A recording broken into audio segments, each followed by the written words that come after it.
જય હિન્દ વિદ્યાર્થી મિત્રો, આપની દેવર્ષી ઇન્ટરનેશનલ સ્કૂલ તરફથી હું ભૌમિક પ્રજાપતિ આપનું હાર્દિક સ્વાગત કરું છું. વિદ્યાર્થી મિત્રો, આપણે ધોરણ 9માં વિષય વિજ્ઞાનનો અભ્યાસ કરી રહ્યા છીએ. તેમાં આપણે ફિઝિક્સ ભૌતિક વિજ્ઞાન વિષયનું ચેપ્ટર 8 ગતિમાં 3 લેક્ચર આગળ આવી ચૂક્યા છીએ, જેમાં આપણે અંતર, સ્થાનાંતર, ઝડપ, વેગ, નિયમિત ગતિ, અનિયમિત ગતિ વિશે આપણે ભણી ચૂક્યા. હવે છેલ્લે એક વધારાની એક રાશિ બાકી રહી છે, પ્રવેગ. પ્રવેગ વિશે આપણે જાણીશું. પ્રવેગ એટલે શું?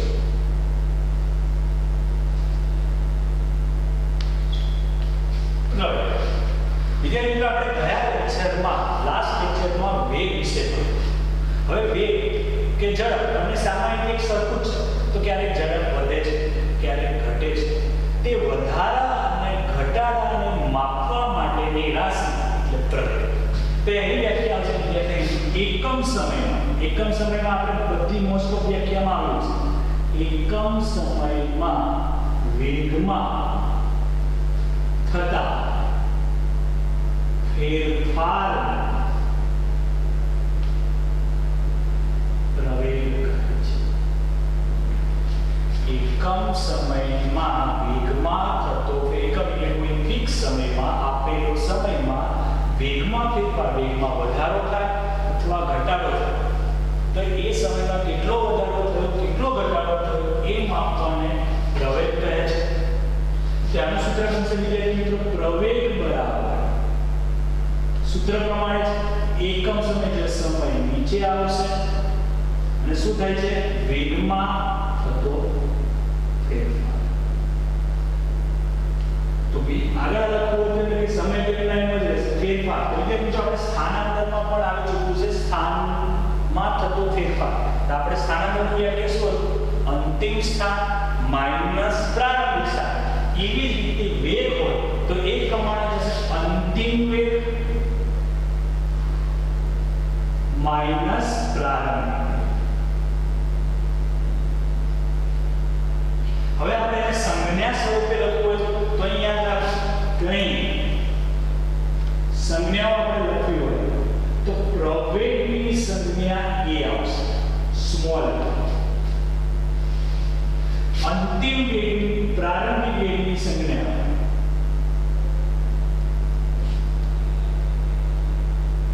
u આવશે, સ્મોલ u.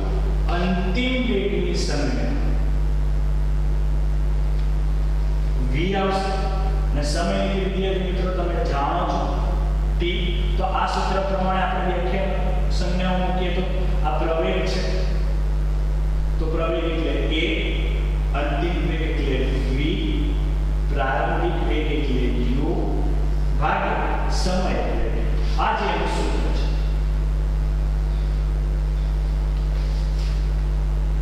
હવે આપણે આગળ જોઈએ તેના એકમ વિશે. તો તેનો એકમ આવશે મીટર પ્રતિ સેકન્ડનો સ્ક્વેર અથવા સેકન્ડ ઉપર લેતું -2.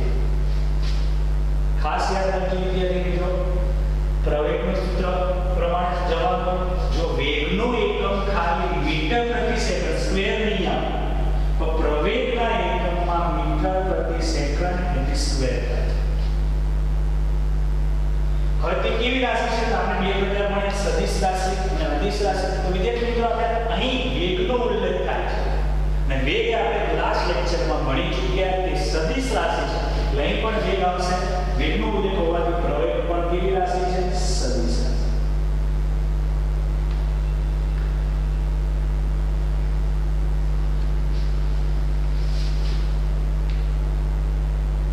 બરોબર છે વિદ્યાર્થી મિત્રો, ખાસ યાદ રાખજો. બીજું વસ્તુ એક MCQ માં પ્રશ્ન પૂછાય છે કે પ્રવેગનો CGS એકમ.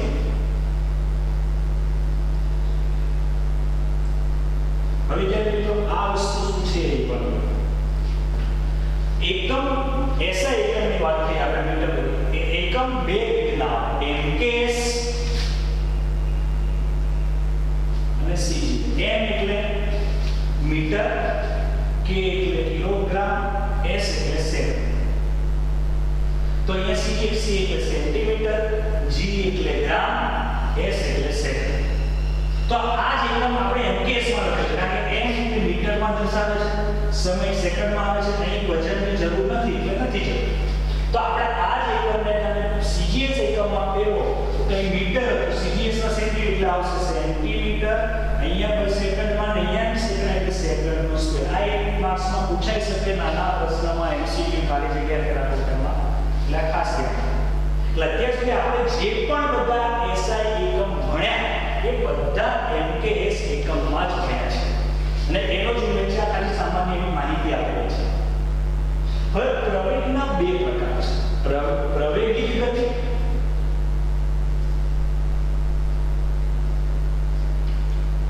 અથવા પ્રવેગી ખાલી એટલું પણ લખાય છે અને પ્રતિક્રિયા.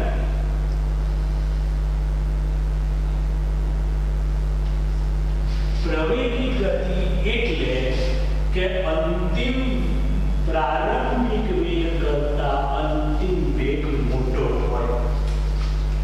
u એટલે અંતિમ પ્રારંભિક વેગ, v એટલે અંતિમ વેગ. કે તમે ધારો કે બાઇક ચાલુ કરી, રોડ સુમસામ છે, તમે તેને સ્પીડમાં શું કરવાના વધારો, તો બાઇક ચાલુ કર્યા પછીનો વેગ તમે સ્પીડમાં હજી ચાલુ નથી કરી ત્યારે વેગ 0 કે ને ધીમે ધીમે તમે સ્પીડ વધારી અને હાઈવે ઉપર પહોંચ્યા 10 મિનિટ પછી ત્યારે તમે સ્પીડ માપી તો 10 તો 50 તો 60 બતાવે તો એ વેગમાં વધારો થયો, સ્પીડમાં વધારો થયો એટલે એને પ્રવેગી ગતિ. હવે તમે 60 ની સ્પીડે જાઓ છો, આગળ બમ્પ આવે છે, હવે બ્રેક મારો તો બ્રેક મારે પહેલા કેટલો વેગ છે 60. હવે ત્યાં બમ્પ આવે કે ખાડો છે, તમે એકદમ ગાડી ઊભી રાખી તો વેગ શું થયો ઘટ્યો એટલે કે અંતિમ વેગ ઘટ્યો. પ્રારંભિક વેગ મોટો એને પ્રતિપ્રવેગી. ખાસ યાદ રાખજો, પ્રવેગી ગતિ એટલે કે પ્રારંભિક વેગ કરતા અંતિમ વેગ મોટો એટલે કે ધીમે ધીમે ગાડીમાં તમે વધારો કરો છો સ્પીડમાં એ પ્રવેગી ગતિ કહેવાય. તમે સ્પીડમાં ધીમે ધીમે ઘટાડો કરો છો તો એને પ્રતિપ્રવેગી ગતિ. આના ઉપરથી બે વ્યાખ્યા પૂછાય છે વિદ્યાર્થી મિત્રો. એટલે આમાં વધારો કહી શકાય આપણે વેગમાં, નાના આપણે વેગમાં શું કહી શકીએ ઘટાડો. એના ઉપરથી પ્રશ્ન આવે છે કે નિયમિત પ્રવેગ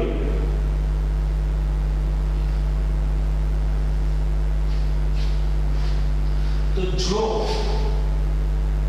ગતિમાન પદાર્થનું એક સરખા સમયમાં વેગમાં લખશું તો વધારે સારું છે, વેગમાં એક સરખા સમયમાં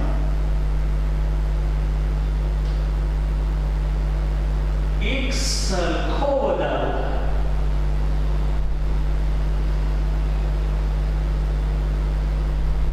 તેવી ગતિને નિયમિત પ્રવેગી ગતિ કહે છે. સમજો સમયગાળો સરખો વધારો સરખો, એક સમયમાં એક સરખું અંતર કાપે આપણે ભણીશું કે નિયમિત ગતિ. પરંતુ અહીંયા કહે છે જો ગતિમાન પદાર્થના વેગમાં એક સરખા સમયમાં એક સરખો વધારો થાય તેને નિયમિત પ્રવેગી ગતિ કહે છે. એનું ઉદાહરણ લઈએ. ધારો કે પ્રથમ 10 મિનિટમાં વેગ છે આપણો 20 મીટર પ્રતિ સેકન્ડ. એક સેકન્ડમાં તમે 20 મીટર અંતર કાપો છો એટલી સ્પીડ છે. બીજી 10 મિનિટમાં વેગ 30 મીટર પ્રતિ સેકન્ડ છે. ત્રીજી 10 મિનિટમાં વેગ 40 મીટર પ્રતિ સેકન્ડ. સમય દરેક વખત સરખો છે, વધારો અહીંયા કેટલો છે તફાવત જો 30 માંથી 20 જાય 10, 40 માંથી 30 જાય એટલે વધારો પણ કેવો થાય છે સરખો. એને નિયમિત પ્રવેગી ગતિ કહેવાય. અને વ્યવહારિક ઉદાહરણ જોવું હોય તો ઊંચાઈ પર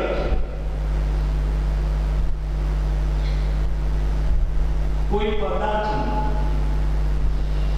નીચે પડે, હું આ પેન છે મારી પાસે ઉપરથી નીચે મોકલીશ તો 10 સેકન્ડે તમે એનો વેગ માપો. અહીંયા હોય પેન ત્યારે માપો, અહીંયા પેન આવે ત્યારે વેગ માપો, અહીંયા આવે ત્યારે વેગ માપો, નીચે પડે તો દરેક વખત સ્પીડ વધે છે ને દર સેકન્ડે સ્પીડમાં વધારો કેવો થાય છે એક સરખો. એટલે એને નિયમિત પ્રવેગી ગતિ.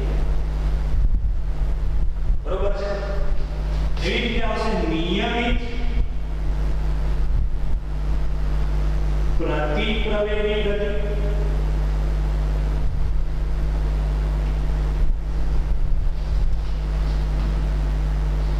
તો સેમ આની એવું વ્યાખ્યા કે જો ગતિમાન પદાર્થના વેગમાં એક સરખા સમયમાં એક સરખો ઘટાડો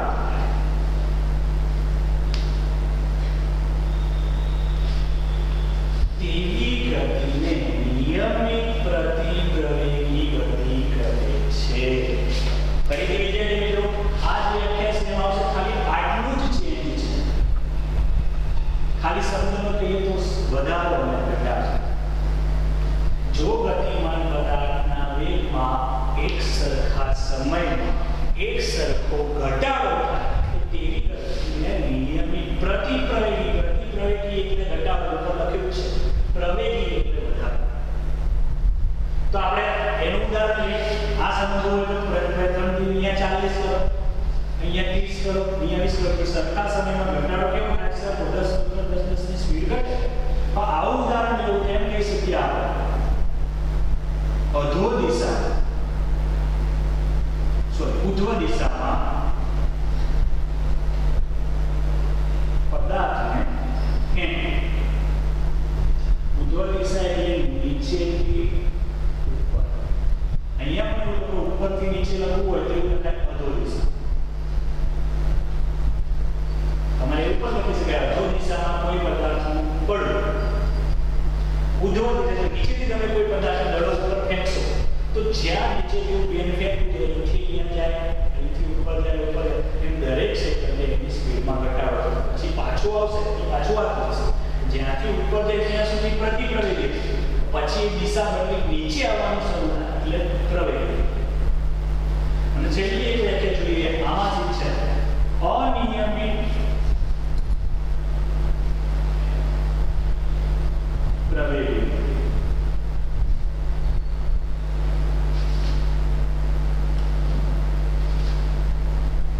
જો આ જ ગતિમાન પદાર્થના વેગમાં એક સરખા સમયમાં એક સરખો વધારો ન થાય. ફરીથી વિદ્યાર્થી મિત્રો વ્યાખ્યા: જો ગતિમાન પદાર્થના વેગમાં એક સરખા સમયમાં એક સરખો વધારો ન થાય એટલે વધઘટ થાય. સાહેબ શોર્ટમાં લખો તેમ પણ વધઘટ. એક સરખા સમયમાં વધઘટ થાય, વધે તો પ્રવેગી, ઘટ તો પ્રતિપ્રવેગી. તમે એવું પણ લખી શકશો આની જગ્યાએ. એનું ઉદાહરણ ખાસ સમજો એટલે સમજાવશે. ટ્રાફિકમાં ગાડી ચલાવે.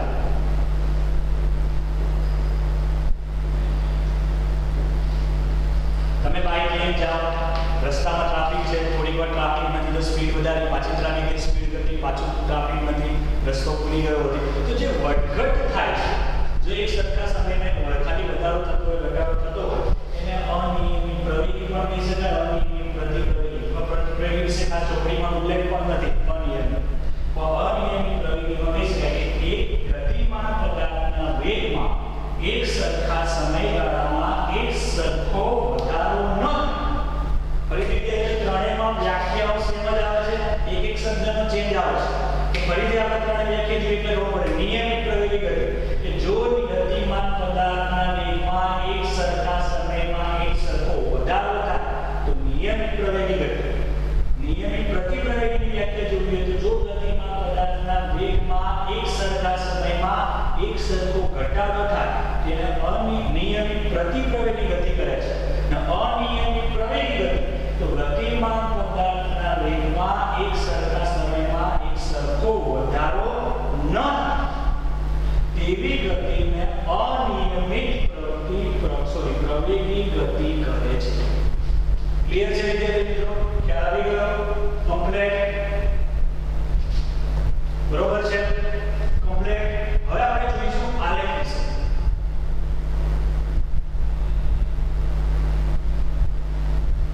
હવે આપણે આલેખ ભણવાનું છે.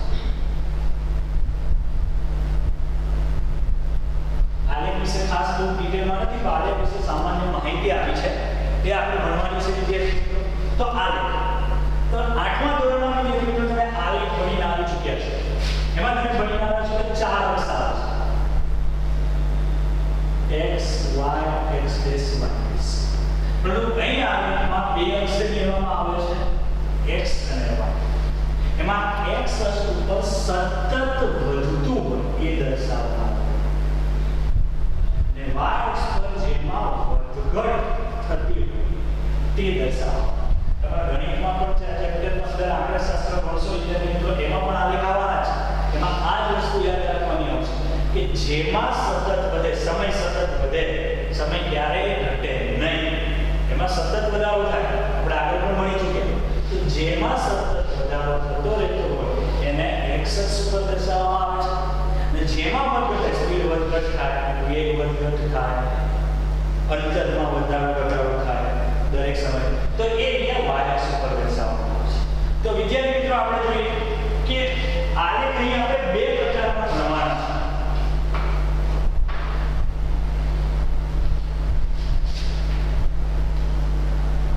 અંતર અને સમયનો આલેખ, વેગ અને સમયનો આલેખ.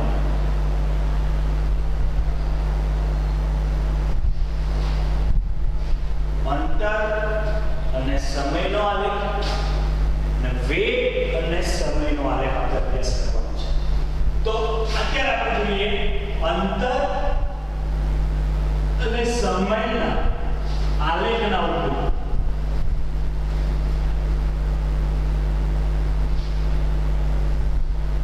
અંતર અને સમયના આલેખના ઉપયોગ. પહેલો ઉપયોગ છે પદાર્થ સ્થિર છે કે ગતિમાં તે જાણી શકાય. પદાર્થ સ્થિર છે કે ગતિમાં તે જાણી શકાય. વિદ્યાર્થી મિત્રો, એની માટે હું એક આલેખ દોરું છું સામાન્ય.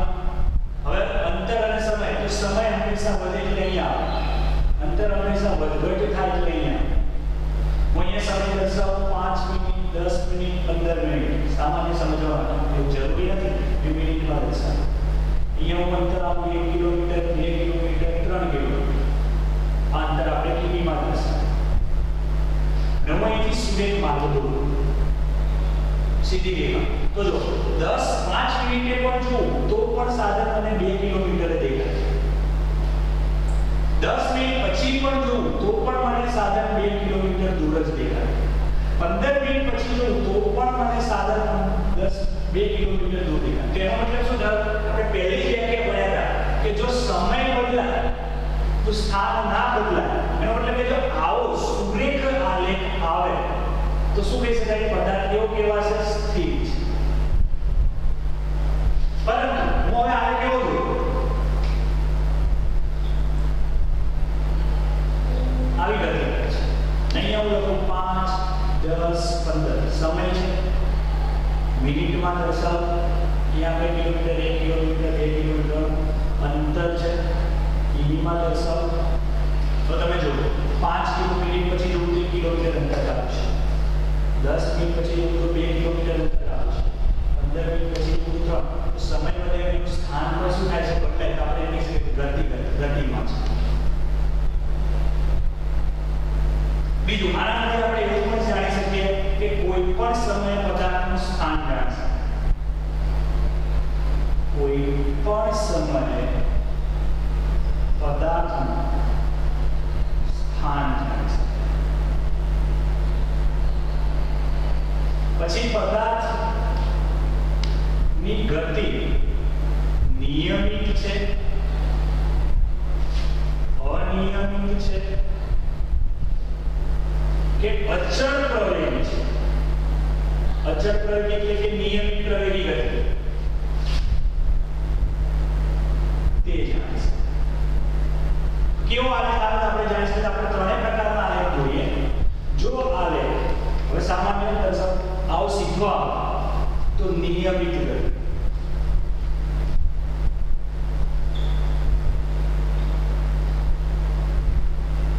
જો આવી રીતે અનિયમિત.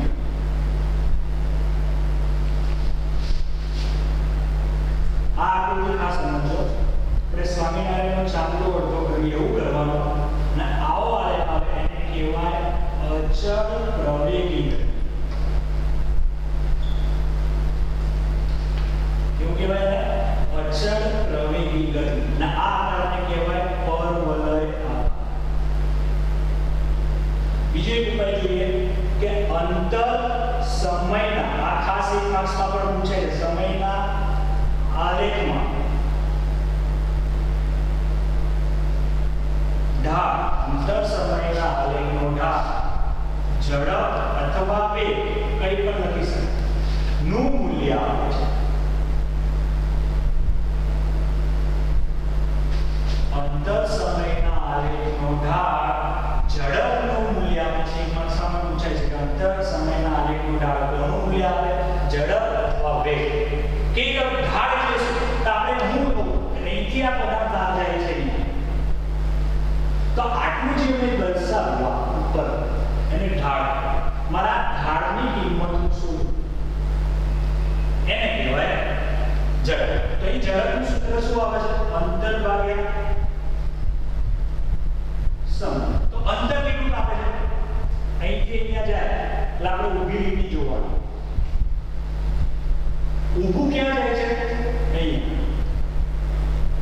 આ લીટી ક્યાં આવે છે? 2 નીચેની ઊભી લીટી ક્યાં આવે છે? 1. સમય આડો દર્શાવે છે. આલેખ ઊભું શું દર્શાવે છે? અંતર. આડું શું દર્શાવે છે? સમય. તો નીચે જોવાનું, તો પાછળનું પહેલા જોવાનું, આગળનું પછી. નીચે કેટલા છે? 10 માઈનસ આગળ કેટલા છે? 5. 5 બાકી કરો. 2 માંથી 1 5. તો આ જવાબ આવશે મીટર પ્રતિ સેકન્ડ કે મિનિટ. આપણે મિનિટ દર્શાવે. તો આ જવાબ આવે એ શું દર્શાવે છે? ચલો ખાલી ખાસ પૂછે, એક માર્ક્સમાં પૂછે છે ગણતરી કેવી રીતે થાય. આપણે આગળ પણ એક પ્રશ્ન આવવાના છે એટલે એમાં ખાસ સમજણ પડશે. ફરીથી યાદ રાખો કે જે આ ઢાળ છે, ઢાળના કારણે ત્રિકોણ સ્વરૂપે દર્શાવવાનું. આડી લીટી અને ઊભી લીટી, ઊભી લીટી ઉપરની ક્યાં આડે એ માપ લખવાનું 2. આડી ઊભી લીટી નીચે ક્યાં આડે 1 એ લખવાનું. જે આડી લીટી નીચે આડામાં ક્યાં આવે છે? કોને સમાંતર છે? સમયવાળા x અક્ષને. તો ક્યાં પાછળનો ભાગ પહેલા ક્યાં આડે એ જોવાનું. 10 આગળનો ભાગ ક્યાં આડે છે? 5.